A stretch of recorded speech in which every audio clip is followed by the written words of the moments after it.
तो इसकी जो देखभाल है उसके लिए किन किन चीज़ों का ध्यान रखना पड़ता है आपको? रिहाइश के लिए, सोने के लिए, जागने के लिए, और जब ये सुबह उठते हैं तो पानी किस तरह से उनको दिया जाता है?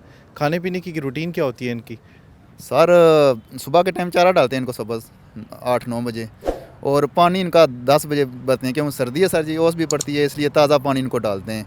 और जब मगरब का टाइम होता है इनका पानी गिरा देते हैं, क्योंकि रात को ठंडा पानी पिए तो ये बीमार हो जाते हैं सर। ये आपको जिस तरह से दिखा बताया ना इसहाक ने, ये देखिए इनका चारा ये रखा हुआ है, इन्हीं को ये खाते हैं, खुले मैदान में इनको रखना पड़ता है। लेकिन आप ये देख रहे होंगे कि दूसरी तरफ भी आपको दिखाया जाए तो वहाँ पर भी चारा एक जगह पर रखा हुआ है दरख्तों के नीचे, जहाँ पर इनके लिए अलहदा से एक इंतज़ाम किया गया उस जगह पे। ये इनका जो है वो हट है, और पीछे उसका आपको नज़र आ रहा होगा कि ये इनका अलग से इंतज़ाम किया हुआ है। ये क्यों किया गया है? इनको ग्रुप बंदी में रहना पसंद होता है? सर ये आपस में लड़ते हैं, इसलिए इनको अलग-अलग फिर चारा डालते हैं, लड़े ना, इसलिए सर। अगर ये इकट्ठे हो तो फिर ये खाने नहीं देते एक दूसरे को? सर जी वो फिर जो बड़ा होता है वो खाने नहीं देता।